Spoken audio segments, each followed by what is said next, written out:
السلام عليكم البنات، ان شاء الله كامل تكونوا بخير وعلى خير وبصحه جيده. صليوا كامل على النبي، اللهم صل وسلم وبارك على سيدنا محمد عليه افضل الصلاه والسلام. اليوم كما راكم تشوفوا جهزنا مع بعض بريوش كما راكم تشوفوا بمكونات موجوده في كل منزل، يجي بزاف هايل. راح نروحوا مباشره طريقه التحضير. عندي هنايا كاس ونصف تاع حليب، يكون حليب دافي، ولا اذا عندكم الماء تقدروا تستعملوا الماء، بصح لازم ديروا حليب بودره. درت نص كاس تاع الزيت، وعندي مغرفه ونص تاع خميره فوريه، 3 مغارف تاع السكر. نخلط هذو المكونات مع الحليب هذاك دافي، نزيد الحبه تاع البيض كيما راكم تشاهدوا. نخلط شويه ونحطهم يتفاعلوا من 5 دقائق حتى ل 10 دقائق، نغطي عليهم نخليهم يتفاعلوا كيما راكم تشوفوا. هنا بعد ما فاتوا 5 دقائق الى 10 دقائق كما قلت لكم، نعاود نخلطهم، وراح نضيف المكونات الباقيه. حنضيف شويه تاع الفرينه، حنضيف كما راكم تشوفوا جوج مغارف صغار تاع القهوه تاع الملح، ونضيف كيس خميره وزن 10 غرام خميره الحلوى كما راكم تشوفوا.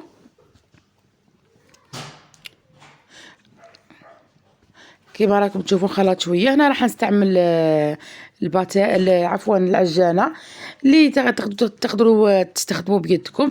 اذا عندكم عجين تقدروا عفوا تستخدموا العجانه كما راكم تشاهدوا البنات.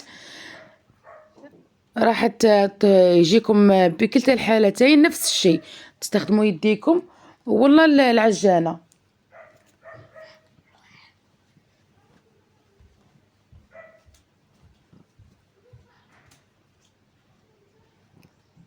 كما راكم تشاهدوا انا كل خطوات صورتها معاكم، ما حبيتش نقطع معاكم. هكذا كي نخدموا في العجانه مره على مره نهبطوا هذاك العجين اللي يطلع في الفوي تاع العجانه كما راكم تشوفوا، نهبطوه باش كامل هذاك العجين كامل يتعجن كما راكم تشوفوا البنات. راح نكمل حتى ينسجم العجين تاعي، والعجين تاعي من يبسوش لازم يكون خفيف. هنايا حنحبس الفرينه، مش حاجه نضيف فرينه، نخليه يتعجن مليح كما راكم تشوفوا. انا ضفت شويه لقيتها خفيفه بزاف. هي العجينه تاعكم لازم تكون كي تخدموا بها بيديكم تعرفوا القوام تاعها. نعجنو مليح كما راكم تشوفوا بيديكم ولا بالعجانه، ومره على مره كما قلت لكم نهبط العجين ما نخليش يطلع الفوق باش كامل اللي يتعجن مع بعض هكذا. شفت لو ايضا شفت القوام تاع العجين تاعي، نضيف له فرينه ولا ما نضيفلوش. هكا من الاحسن نخلي مازش نزيد نضيف له هكذا، نخليه يتعجن معايا حوالي 10 دقائق ولا سما كل واحد والعجانه تاعو. ولا تخدموا بيديكم اذا تخدموا بيديكم حوالي 5 دقائق راح يكون واجد معاكم. راح تكون البال تاعكم واسع باسكو راح يكون يتلاصق في اليدين. هنا راح نضيف جوج مغارف مارغرين او مغرفه ونص كما راكم تشوفوا. ضفت هنايا حوالي جوج مغارف ماهمش معمرين، بصح يكونوا بحراره الغرفه، ما تجبدوهوش من الثلاجه مباشره. لازم تكون المارغرين او الزبده واش عندكم لازم تكون بحراره الغرفه، تكون طريه باش تدخل كامل في العجين هذا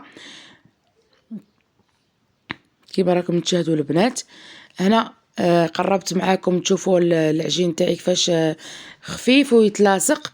نخليه يتعجن كامل كيما راكم تشوفوا، تعجن مليح. قلت لكم مره على نهبطوا. شفت القوام تاعو لقيته مليح، نخليه يتعجن مليح. انا ما حبيتش طولت معكم انا في العجين باش تشوفوا كل المراحل. هنا بعد ما تعجن راح نغطيه كما راكم تشوفوا، ونخليه حوالي ربع ساعه 20 دقيقه، يعني يكون واجد معاكم من 15 دقيقه حتى ل 20 دقيقه يكون واجد. راح نرش طاوله العمل كما راكم تشوفوا، وراح نبدا دروكا نبدا نوزنو. انايا راح نوزنو، من الاحسن توزنوه باش يجيو حبات كل قد بعضهم. ايضا لو حبيتو ديروه مشروع في رمضان ديروه خبز هكذا، راح ندير لكم خبز هذاك اللي يجي محشي ان شاء الله تقريبا نفس العجينه هذه، ونحشيوه لداخل بلا كريم هذيك. هذا الخبز اللي يتباع كامل يشروه كامل في رمضان. هنا وزنت الحبيبه ما بانش معاكم، الحبه درتها 87 غرام الحبات كامل درتهم 87 غرام، يجيو كامل قد بعضاهم. انا درتو هنا، درتو ساده، درتو فارغ، ما بعد ما طاب ما حشيتوش خليته. حبيبات درت لهم شوكولا. راح تشوفوا معايا كامل المراحل، وراح نكمل نعجن كامل، عفوا نوزن كامل العجينه ونولي لكم. هنا بعد ما وزنت كامل العجينه راح نبدا نفتح بلا ما نرش الفرينه. العجين تاعي تحبوا تستخدموا الحلال، تحبوا تستخدموا يديكم، بيديكم فقط تقدروا تفتحوها كما راكم تشوفوا بشكل طولي بلا ما تستخدموا الفرينه البنات، هكذا باش يتخدم معاكم ويجيكم مليح. نحاول نغلق كما راكم تشوفوا هذه كما راكم تشوفوا يعني موضحه قدامكم البنات كل شيء في الصوره. وهذا البريوش يجي بزاف بنين كيما شفتوا. مكونات موجوده في كل منزل، ما فيش يعني مكونات صعيبه والله، وخدمه تاعو ايضا سهله، ماهوش حيدي معاكم وقت كثير.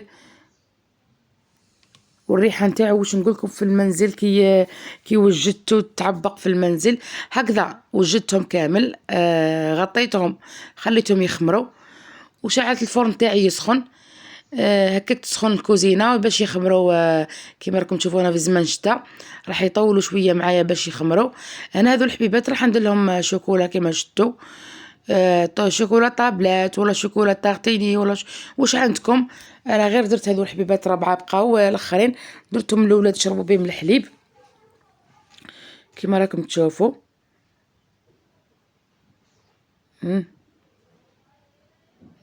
يعني بريوش في المنزل بمكونات بسيطه بزاف هايل.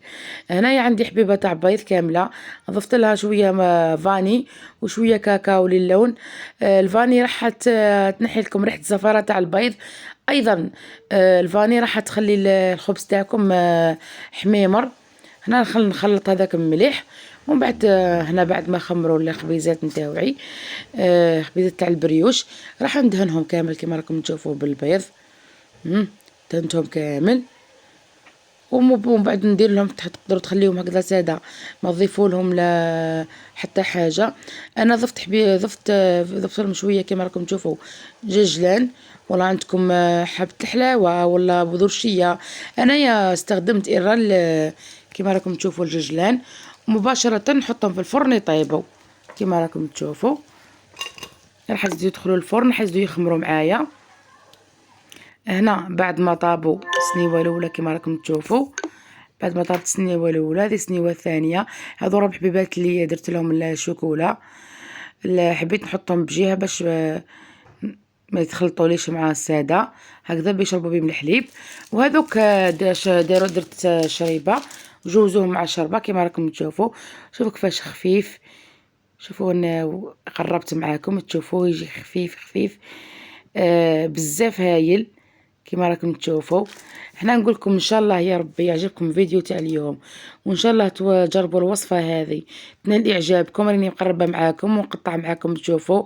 هذا اللي فيه الشوكولا كما راكم تشوفوا يجي بزاف هايل، والريحه تاعو واش نقول لكم في المنزل جاي هبال. هنا نقول لكم البنات مع السلامه، ونتلاقاو ان شاء الله في وصفات لاحقه.